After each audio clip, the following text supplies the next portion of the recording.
جی بالکل، اس وقت high court پر موجود ہوں میں، اور آج ظہیر کے لیے ایک تو پہلے بڑی خبر آئی کہ جو بینک اکاؤنٹس ہیں ان کو بحال کرنے کا، اور اس کے ساتھ ساتھ NIC جو ہے وہ بھی ان بلاک کرنے کا عدالت نے حکم دے دیا۔ ایک اور چیز جو ظہیر کیس کے حوالے سے بڑی ڈیولپمنٹ سامنے آئی ہے وہ یہ آئی ہے کہ ظہیر کی جانب سے درخواست لگا دی ہے مقدمہ خارج کرنے کی، اور اس درخواست میں موقف یہ اپنایا گیا ہے کہ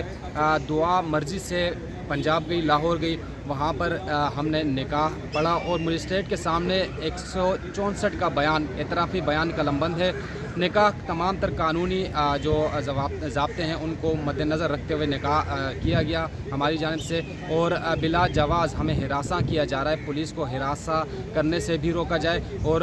یہ مقدمہ جو ہے خارج کیا جائے۔ تمام تر قانونی پہلو ہم نے مد نظر رکھتے ہوئے نکاح کیا تھا، اور دعا مرضی سے گئی ہے، دعا کو کوئی نہیں یہاں سے لے کر گیا۔ تاہم یہ درخواست دائر کر دی گئی، اور درخواست سماعت کے لیے منظور بھی ہو گئی ہے۔ اس پہ نوٹسز جاری کر دیے وزارت داخلہ سندھ، اور اس کے ساتھ ساتھ پولیس حکام سے اور دیگر جو فریقین ہیں، خاص طور پر دعا زہرا کے والد صاحب جو ہیں ان کو بھی نوٹس جاری ہو گئے ہیں، اور ان سے عدالت نے اس معاملے پر جواب طلب کر لیا۔ یہ آج کی سب سے بڑی ڈیولپمنٹ ہے کہ ظہیر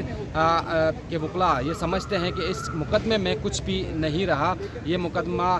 سراسر جو ہے ہراسگی کا ہے، ظہیر کو ہراساں کیا جا رہا ہے، پریشرائز کیا جا رہا ہے، اور اس کا کوئی مقصد نہیں ہے۔ تمام تر چیزیں جو ہیں وہ جو درخواست لگائی ہے اس کے ساتھ منسلک کر دی گئی ہیں، جو نکاح پڑھا گیا، نکاح کی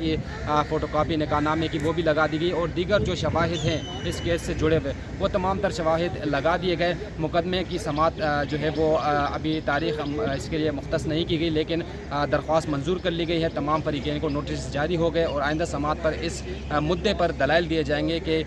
جو شواہد اپلیکیشن کے ساتھ لگائے گئے ہیں اس پر جو دیگر فریقین ہیں وہ جواب دیں گے، اور اگر عدالت کو مطمئن نہیں کر سکے تو عین ممکن ہے کہ ظہیر کے خلاف یہ بننے والا مقدمہ ختم ہو جائے۔